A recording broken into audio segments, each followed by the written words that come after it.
Cassie, welcome to the Self Starter podcast. Thank you for having me. I'm so excited for this conversation. Me too. Now, you are the founder and creative director of Cassie LaMere Events, and your favorite conversation from your teams really begin with the question, what if? And Mhm. I personally love this because it's an opportunity to dream. And then not only to dream, but to turn those dreams into reality. And I think that all of us here can relate to having these what if moments where we really have the opportunity and the space to dream big. So before we dive into all the wonderful details of your life and your company, I'd love to just take it a step back and really understand what your what if was. Well, I'm so glad that resonates, and I love to hear that because it's something that's been somewhat of a light bulb moment for me over the years of realizing like when we're at our best is when we're at these moments of thinking expansively and not being so reductive in our thinking. And I think it's more common to, start with chipping away at things about why this won't work or, how, doubt might start to seep in or fear. And so we're constantly kind of taking these ideas or these possibilities and narrowing them down. But with our clients and with our team, when we have the opportunity to just say, hey, you know what, for a minute, we're going to just greenhouse this, like, no right or wrong, yes and conversation. And let's just see what comes out of that. And then, when we have the opportunity to think expansively, just like you said, to dream and just imagine what's possible outside of these parameters and guidelines that we put on ourselves, that's where I feel like really the magic happens. And then we can go figure out how to make it happen and how to implement it and to, poke all the holes in it and see all of the potential challenges and obstacles, whether that be with our business or with our event concept. So, I think going into my business, I know a lot of people feel this way that you don't know what you don't know. So you kind of enter into things somewhat naively and you just go for it, right? And if you knew everything that you do now, you may not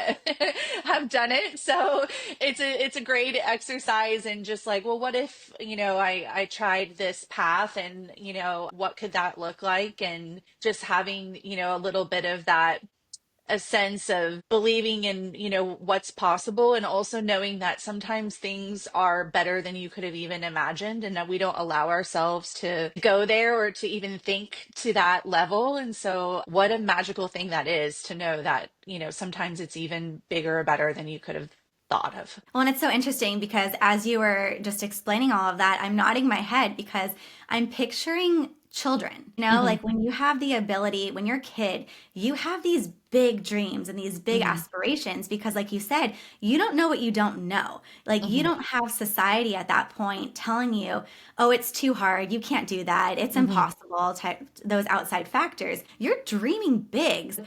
Typically, like as a child, you have the ability to think about all of these expansive things that as adults we typically limit ourselves. And like you said, we kind of like that self-doubt comes in and we start chipping away at all the things that why it won't work. So I love that you're creating a space where we let all of that go, push that to the Yes. side for a second and think about, okay, let's scrap all that stuff. If in your dream world, if you could have everything you wanted, what if? Hmm. What would that look like? And Yeah.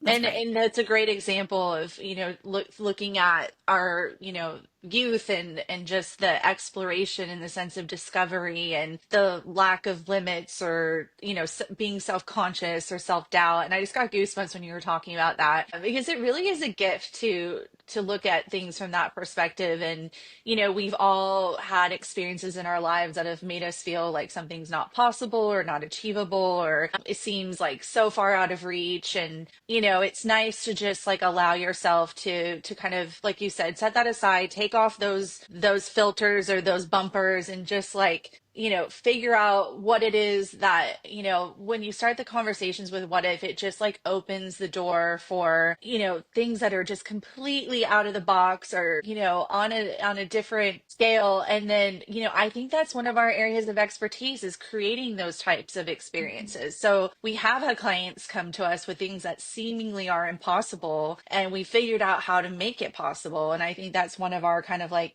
special secret sauce, that we can do that. But it takes having that point of view in all aspects of our life. And trust me, it's not easy to like, come from that place, but it's nice to have that check in, and also to give your team permission to, like, I think there was a saying I heard recently, like, okay, take out your umbrellas because this is a brainstorm. Like, just setting that expectation from the beginning that we're gonna allow ourselves to have this conversation where we're not immediately just going to shoot everything down or talk about why it won't work, and it's interesting what comes out of that. I like that analogy. I've practiced where like the brain dump where you turn on Uh-huh. like a clock for maybe a minute, and in that minute you just like don't hold Yeah. anything back, write out everything that you can in that minute, stop putting any extra thoughts out in there. So I Mhm. like the umbrella, get ready for the brainstorm. That I'm gonna steal that one for sure. Well, I stole it from someone too, so I will credit that person if we can find out who they are. I think I have it saved on Instagram somewhere so I can go back and look and give them proper credit. Oh, it's so good. But we're talking a lot about your clients, and your clients have these big aspirations, but Yeah. you at one point had these big aspirations of your own, and today this company of yours wouldn't have been possible if you didn't have this same question of what if.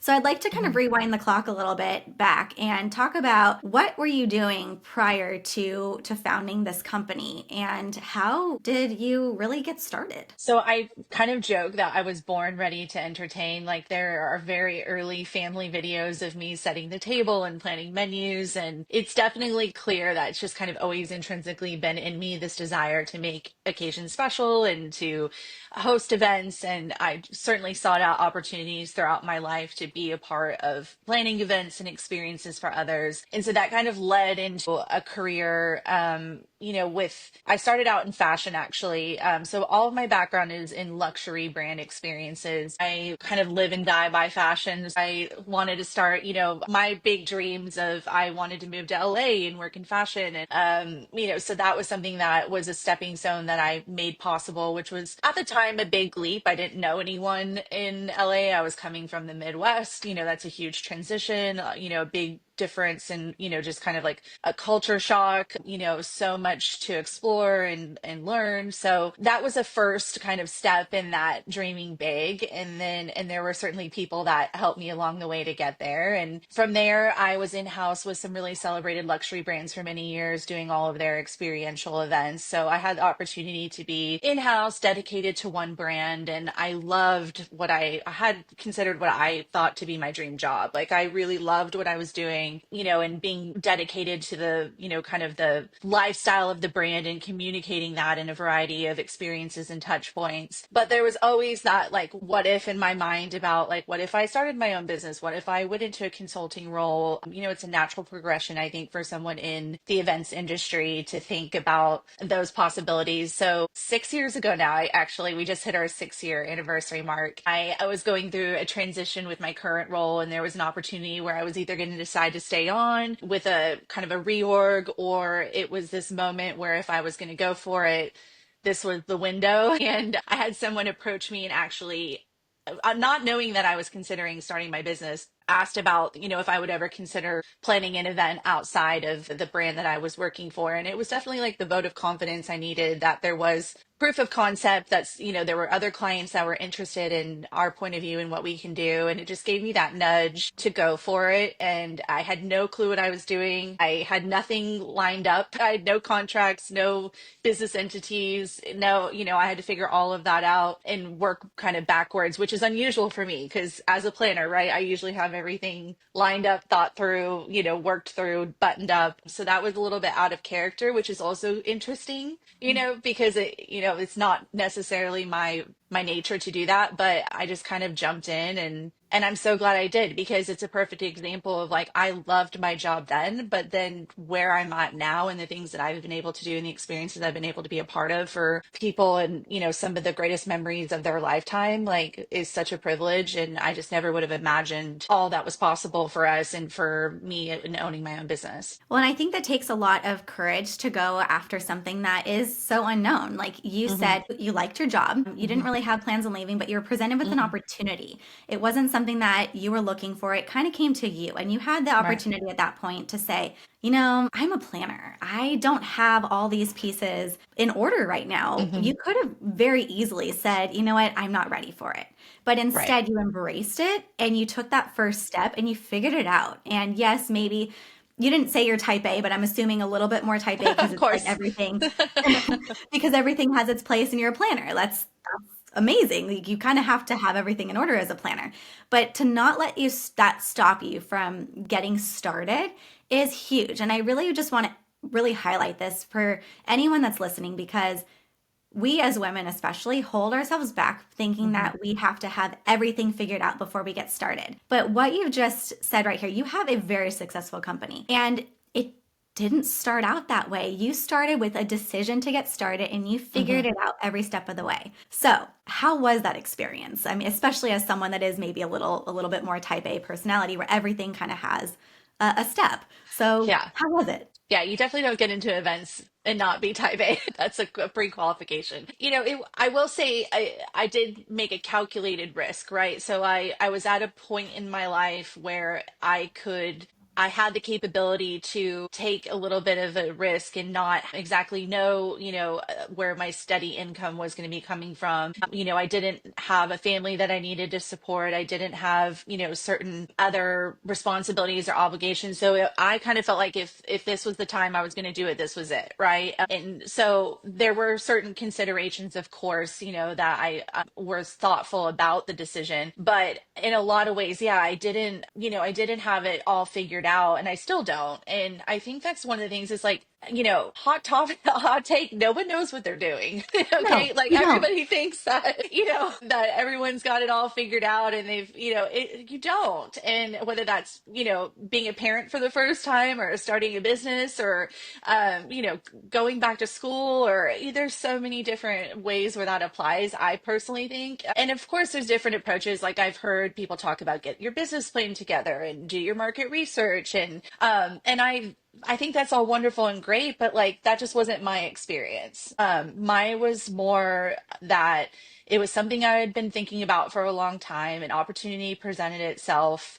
for me to go for it. And I always told myself, if it doesn't work out, I can always go back to, an in-house corporate job full time. Like I felt like that was always a possibility for me. So that was like, I guess the safety net a little bit was, if this doesn't work out, the risk is somewhat low for me at this point. I can, always go back. I loved this world. It's something I can find my way back to. It was the same thing when I moved to Austin from LA. It was like, if I don't like it, I'll go back. I guess things aren't as like permanent as we sometimes make them out to be in certain circumstances. So I think just like taking that fear away. I talk a lot about this with people about because I deal a lot with worst case scenarios. It's my job to do so. And so it is unnatural for me to not already have like everything planned out and thought through and plan A through Z. But sometimes when you go to that worst case scenario and confront it and you realize that it's not as bad as you think it is, it's survivable,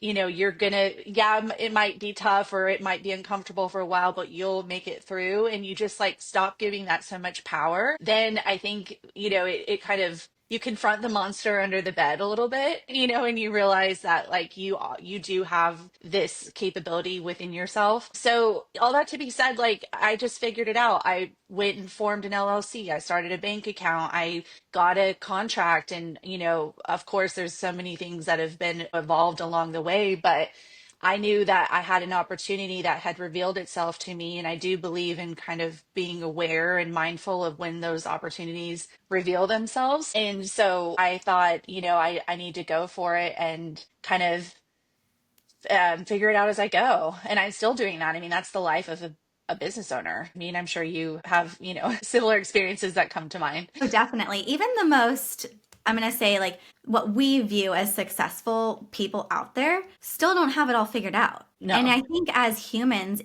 if we feel like we've ever figured it out, then like what else is left? Like I feel like as humans, we're supposed to be learning and evolving because that's just a part of our nature. And personally, teach their own, but I find that thrilling to be able to wake up every day and know that like I'm going to learn something new and I'm going to get better every single day than I was the day before. And that's kind of how I approach my business too. I will be the first person to say it is a messy mess. Yeah. And if I was waiting for perfection, like then I would Yeah, never have started because exactly. like it's still not perfect. Yeah, not to date the our conversation, but yesterday was MLK Day, and I saw a quote from and he said you don't need to see the full staircase, just the first step. And that like hit me like a ton of bricks yesterday. And I was like just at the time that I mean, of course we've heard it before, but just like I at the time I read it yesterday, in the place that I'm in right now, it was a really great reminder of just like you said, taking that first step, taking that leap, whatever you want to call it, and you don't have to know the full picture or where things are going to go. And I also kind of advocate for not being so set in a certain direction that you're not open. I talk about this too, where it's like I had, certainly I had ideas in mind of like who my client was going to be and the types of events we were going to do. But it's also so interesting to see where your business evolves to your point. And I believe in a push versus pull and going where you're being pulled instead of like trying to force something. So with the example of that client that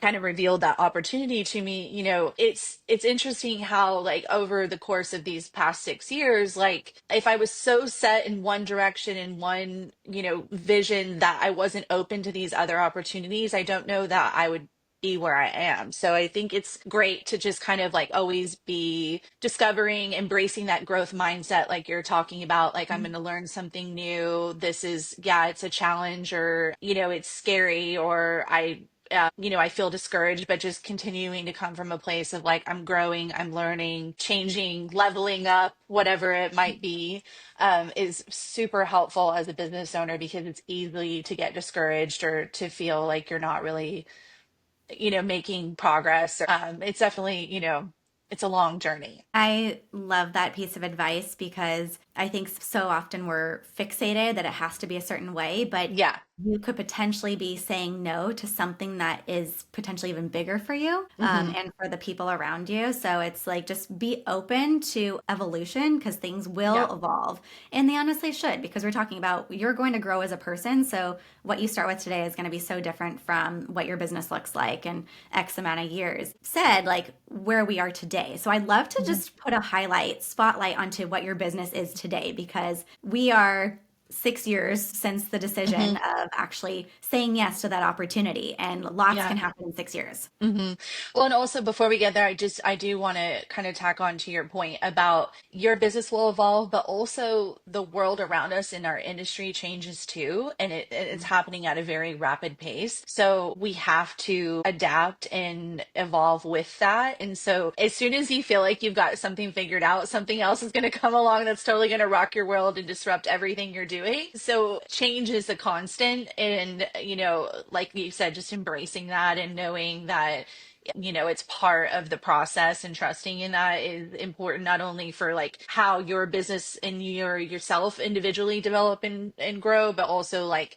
your industry and the world around you too. Well, especially, I mean, you're an event planner. So we Right. had a little thing called the pandemic that happened a little bit after you started your business. So Hmm. that's a huge shift that none of us would have seen coming to Yeah. someone like your profession. Yeah, and I know it, gravely impacted everyone. And, to speak about where we are now, honestly, some days I'm just like, hey, I'm just glad we're still here. A lot of our vendors and partners in the industry didn't survive, couldn't sustain that period of time. Obviously, all events were canceled.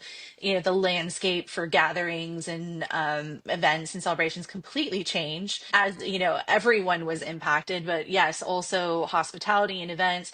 And I was a year into my business when all of this started. So still pretty early in the, iteration and infancy of our company. Great timing on my part. But so yeah, there was a period of time where it was like just survive, do what we have to do to meet people where they are and recognize the new needs that people have and how can we fulfill those and support those and adapt, and that terrible word that no one wants to say anymore, pivot. But it was a great lesson in either either you're going to be proactive and go in and just continue to persevere, or you're going to retreat and you're just going to kind of sit back. And I chose to just really face it head on and think about like, okay, what do our clients need, how can we get there in a different way to still connect and celebrate. So here we are now, thank goodness, and a lot of lessons learned. And yeah, I think one of the interesting things for me when I'm talking about what I envisioned for our business and where I saw us going, I came from corporate and I had a lot of relationships in that world. So I kind of initially thought like, we're going to do mostly like brand events, corporate partnerships, things like that. And it was interesting to see that, people were wanting to bring us in for social events or to bring us in for their weddings. And then I started to think about, once you build that relationship and that trust with a client, for us, we've become almost like the agency of record for these clients. And many of them are business owners in their own right. They're entrepreneurs or executive level in their companies. So we support their business events and then also their life events, their milestones, and that's like such a special privilege to be a part of that those life moments. And then also kind of just the succession of, you get married and then there's sometimes, maybe there's a baby shower down the line, or someone's, celebrating a vow renewal, or just like, kind of going along that journey with our clients. So to that end, like, we are diverse in the sense that we work in corporate, social, and weddings. So we are not full time in one sector of the industry, which is a bit unique. But I love having that diversity for that very reason, so that we can be that trusted first phone call that people make when they want to host an event, regardless of what, kind of the reason for the occasion. And I also kind of call myself a reluctant wedding planner because I didn't set out to do weddings. I love weddings. And that's why I didn't want to do them full time, because I wanted to continue to love them and keep the magic.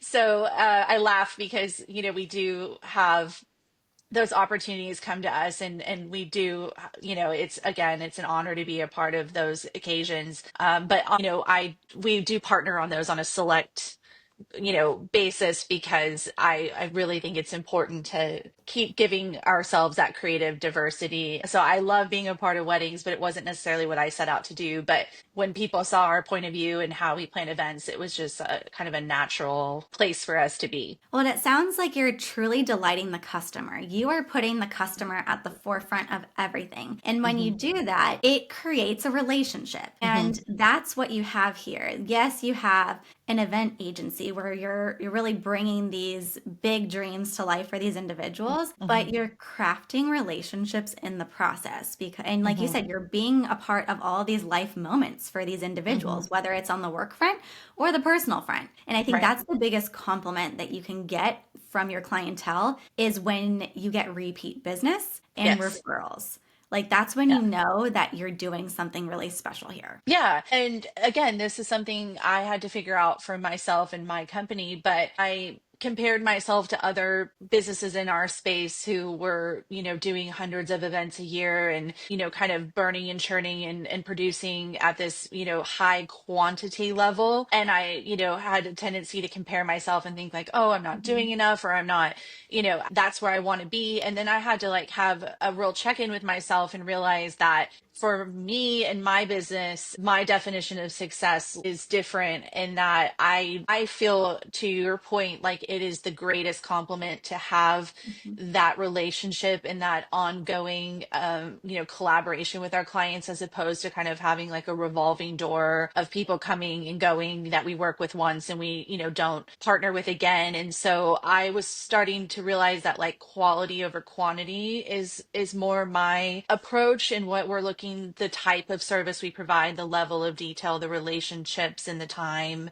that it takes with the events that we produce. And there's no right or wrong, but it just took me some time to get clear on how we wanted to structure our services and our company. And so I do think that you picked up on that, and that's something that has just become clear to me over time, that I feel like has really helped me in figuring out, um, what, who we want to be, the types of projects we want to be a part of, and then also like what our value is.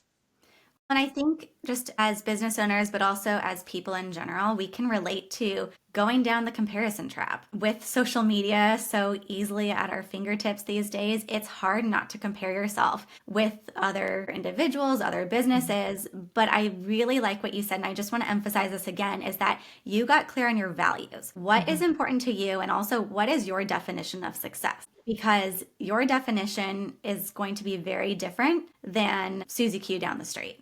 Right. So I think that's really great that you were able to hone in on that. And that also shows a lot of confidence in who you are as an individual and also as a business owner, because it's so easy to get, like I said, go down the comparison trap. But if you get really clear and stay Mhm. confident in your values and what's important to you and to the whole experience, that's really where I think that we can see the most fulfillment, but also Mhm. the most transformation. Yeah, and I'm still that's something that will be a constant is, challenging myself to not get caught up in Mhm. that comparison. But yeah, I do feel like we've gotten to a point where I have a better understanding of what I'm designing the life that I want, right? And that's part of why I started a business, is to have that opportunity and that privilege. And so with that is looking at, that it's not all about, revenue or number of events that we do. It's also about these other quality of life factors that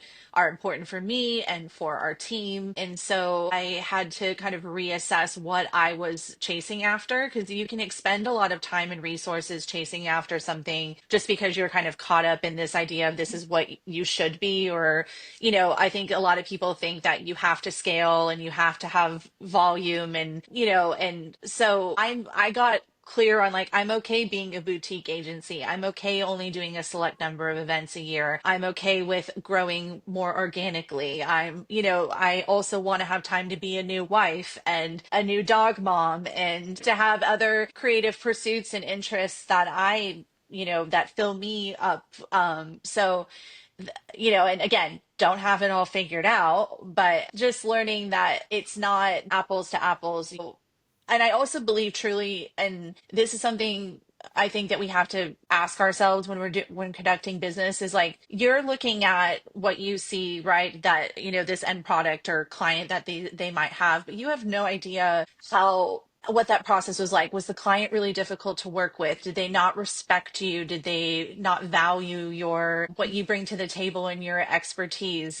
Was it something that was draining of your energy? Like, there's a lot that goes on that I think need to be qualifiers for how we conduct ourselves and run our businesses, and like having those standards for ourselves. So yeah, you might have done, like in my example, you may have done this incredible event, but the client might have been an absolute terror, and it may have crossed boundaries and disrespected your team, and like those are things you make a choice whether you say yes to in the future or not. And so just having those like core values and principles that we uphold as our standards is an important part of that picture. And you kind of were alluding to this, but we were talking about relationship building. Mhm. And so you've done an excellent job at building relationships from a client perspective. But also in order to get a lot of these outside vendors, like it takes relationship building as well, and Yeah. to get referrals and things like that. So Mhm. how would you recommend for someone that's listening that maybe doesn't even know where to start as far as this relationship building process go, and really kind of honing in on who is it that I really want to work with? What kind of experience do I want to give them? What kind of Mhm. relationship tips would you give to these individuals?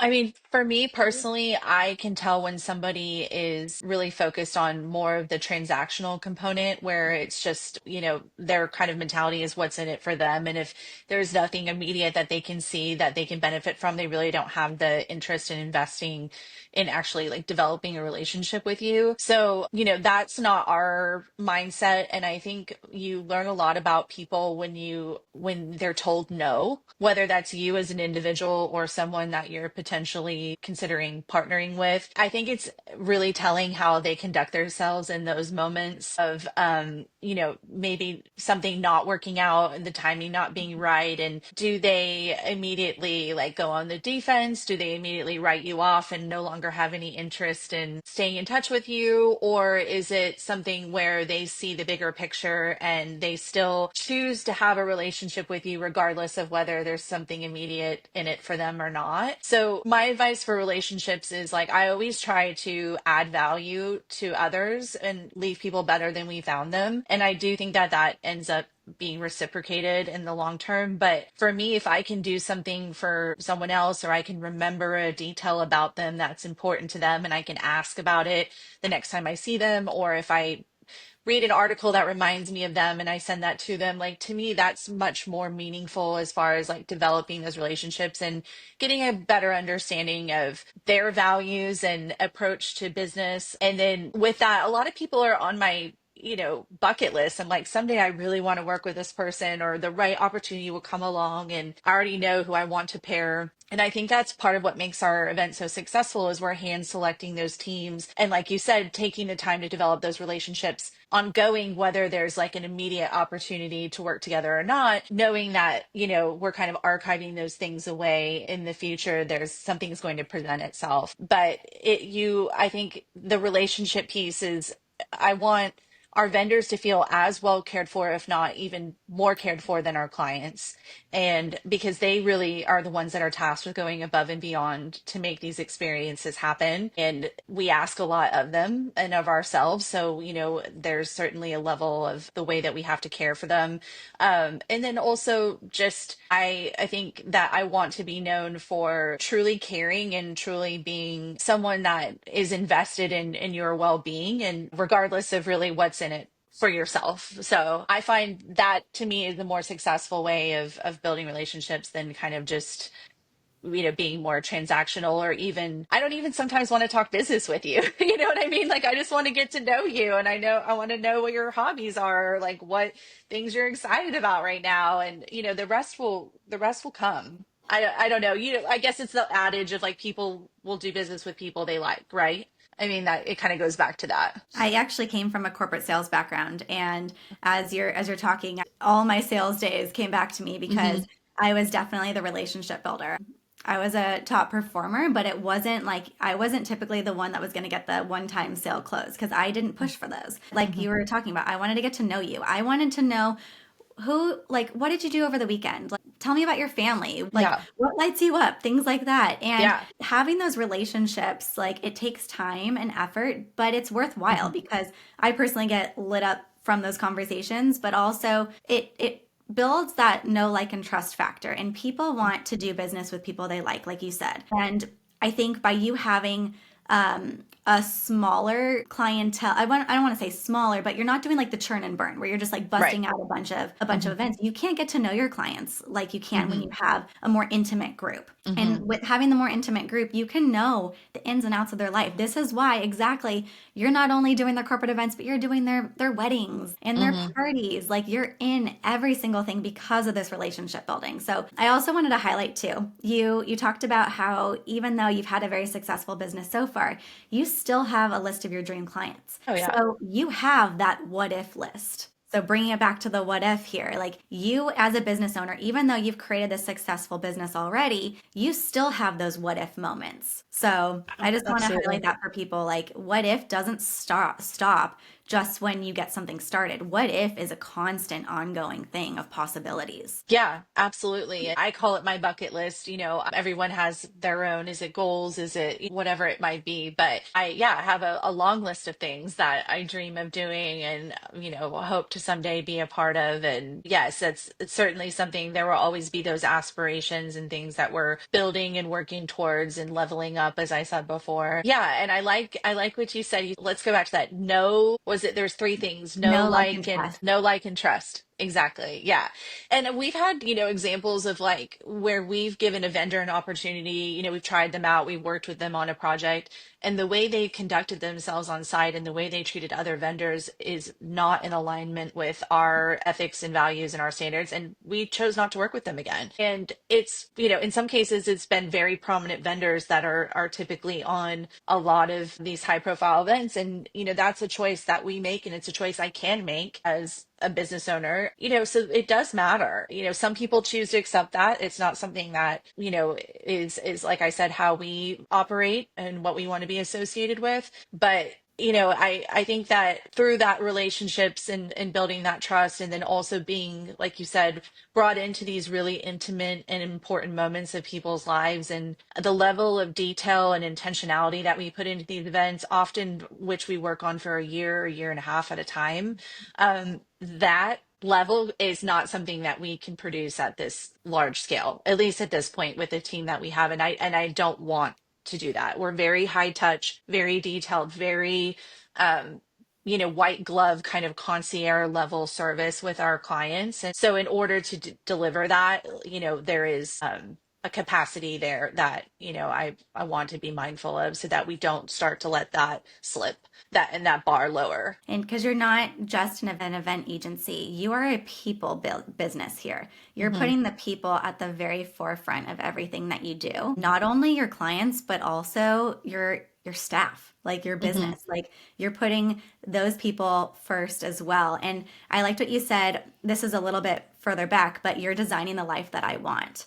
Hmm. That's what you said. And I resonate with that. I was actually on a podcast not too long ago myself where I made the statement of it's important to build a business, that like you want to fit into your life rather than you Yeah. fitting into the business. And it's kind of Yeah. the same thing here. And you've done a really good job at creating that because you got clear on those values and what's important to you moving forward. Now, I'm not the only one here that's really like excited about this conversation. I can't be. So people are probably listening to this thinking, okay, I have to work with this woman. This is the kind of experience that I want at my next Mhm. event. So if someone was listening to this and wanted to learn more, where could they go and find you? Well, thank you for that. And I just love continuing the conversation with our party loving community. So I love when people reach out, whether it's questions or challenges that you're having, goals that you have around hosting events, or, wanting to learn more about, doing your own parties or starting a business. So you can find us on Instagram at Cassie LaMere Events. And then also, our website, if you want to reach out about, any sort of collaborations. We're on LinkedIn. Party Slate is also a great site that we're on, where you have an opportunity to find a lot of inspiration and vendors that you can connect with. So I definitely recommend checking that out as well. And um, we're dipping our toe in a few other platforms as well. But again, to the point, things are always changing. So just when we think we've got one mastered, there's something else to figure out. Well, we'll make sure that everything's in the show notes and please keep us Thanks. posted as things do evolve. And I'll make sure to continuously share all of this good stuff here.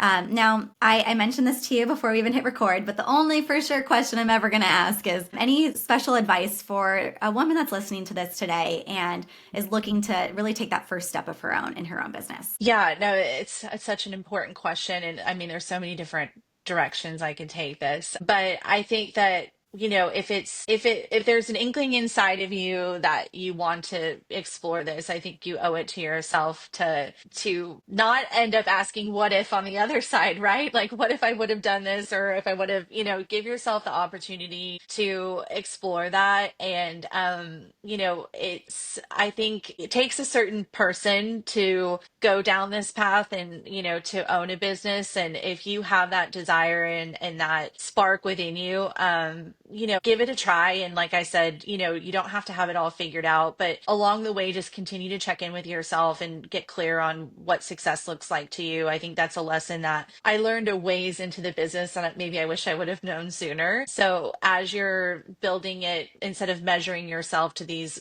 common traps of comparison, like talk to kind of talk to your inner circle and ask yourself, like, what does success look like for you in this moment? And of course that's always going to change as well, but use those benchmarks for yourself, and give yourself those wins, because it's also easy to not celebrate the little wins when you own a business. I know you probably feel the same way. It's like, because we're always kind of, aspiring and looking ahead and having these future goals. So it's nice to have those moments where you can kind of check in with yourself and be like, hey, I did this and I want to honor that for a second.